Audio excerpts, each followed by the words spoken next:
Okay, welcome. We are now in week 10, and this week's reading is this book, The Days of a Russian Noblewoman, The Memories of Anna Labzina. And so Labzina in this book, well, what you're going to read, there's four parts, you're going to read three of them. I want you to read the introduction, which gives you context into Labzina's life, surrounding conditions, and also the nature of this genre. There is, when she wrote down these memoirs, there are no published memoirs of Russian women that we know of at all. And so, even the question of what she was up to and what she thought she was doing is one of the questions that Gary Marker and Rachel May, the translators and editors of this, take up in the introduction. And it's a question that I want you to think about. And actually, one of the questions that I'm going to ask you to think about on this week's exercise assignment is, do you see her writing this as an act of rebellion or within the context of submission? And in the spirit of being able to support arguments with evidence.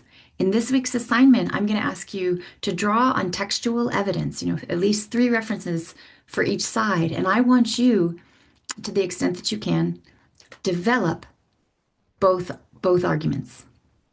Okay. And that is helping you become, better readers and analysts, and improving your skills of evidence-based argumentation.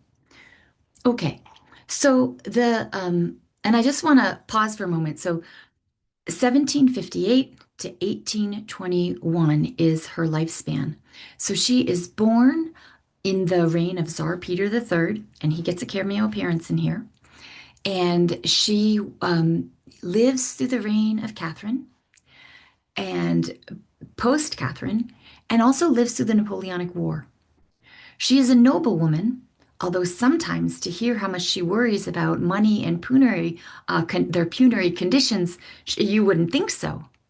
Um, so pay attention to that. Like, try and understand her material positions. Certainly, her parents imposed a certain amount of austerity, and you'll see in the text what we're talking about there. But this book talks about her.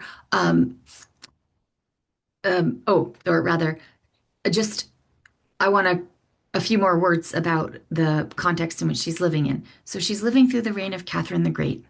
She's living through the period of the American Revolution. She's living through the period of the French Revolution. And then she lives through the period of the Napoleonic Wars, although her life will not touch too much on those larger political events. But I do want to just draw your attention to her husband, Karamyshev, her first husband. And we get a picture of what kind of um, guy and pervert in her account Karamyshev is.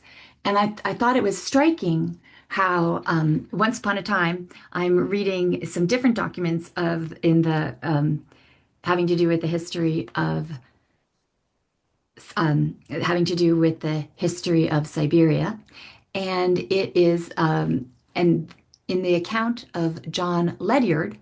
Who is John Ledyard? John Ledyard was, well, we sometimes call him an American.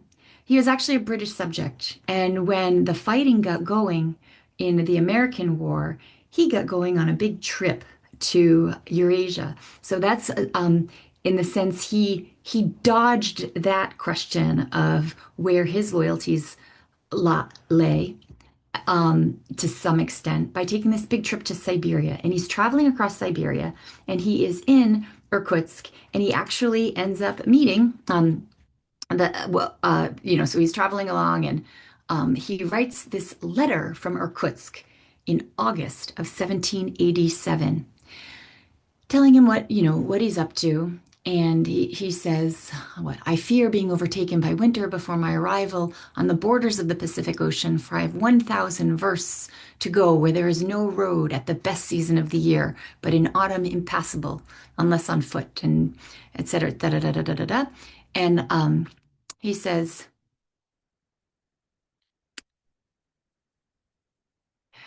yet as I have traveled it, I am here and shall arrive at Kamchatka comfortably situated in that respect.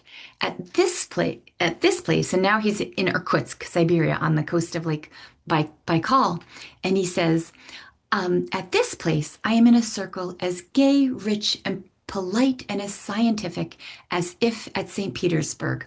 As if at St. Petersburg, I drink my French and Spanish wines and have majors, colonels, and brigadiers by brigades to wait on me in town and disciples of Linnaeus to accompany me in philosophical walks. In Russia, I am treated as an American with politeness and respect, and on my account, the healths of Dr. Franklin and General Washington have been drunk at the tables of two governors, and at Irkutsk, the name of Adams has found its way.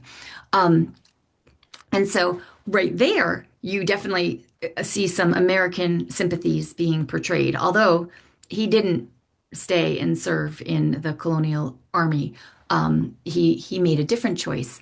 But I read that comment because as he describes this refined, sophisticated company, who is he talking about? He's talking about Labzina's husband, Karamishev. And so here is just an example. I mean, part of me was tempted to have you read more of Ledyard's writing as well.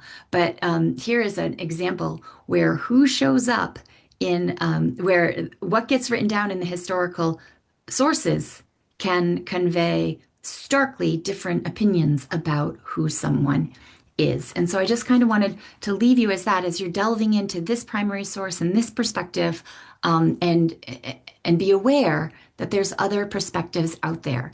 As and just really quickly to wrap up a little few more contextualizing remarks. So there are no existing published memoirs of women when she writes this, and probably didn't have any intentions about publishing it. At this point, you read Catherine's memoirs, which, while Catherine had been writing them in the 1770s, they're not published either until almost towards the middle of the 19th century. And the same goes for Dashkova. So Princess Dashkova, a high-ranking noblewoman. So she is a noblewoman, and have some connections to some of these people. As I said, there's a cameo by Peter III in her memoir. But in general, she's in a lower kind of social sphere than the likes of Dashkova and Catherine, for example. So those are other memoirs that you're already you've read the memoirs of Catherine. You'll read next week. We will read the memoir of Durova. And so here's a woman, a lower class woman who presented as a man and served in the Russian Imperial Army during the Napoleonic Wars. A remarkable life. We'll read her memoir next week. So as you see, we're really kind of you're building a base of having some real insight into the published memoirs of these late 18th and early 19th century figures, and what insight they might give us into Russian imperial history and issues of you know the roles of men and women in Russian imperial society. So simultaneously, go ahead and listen to the lectures posted about the reign of Catherine. There's so much to say about her. We have several Catherine lectures to listen to, and carry on with your reading of Anna Labzina this week. All right. And as always, I look forward to seeing you in drop-in hours. Come with your questions, reactions, and we'll talk about it all more.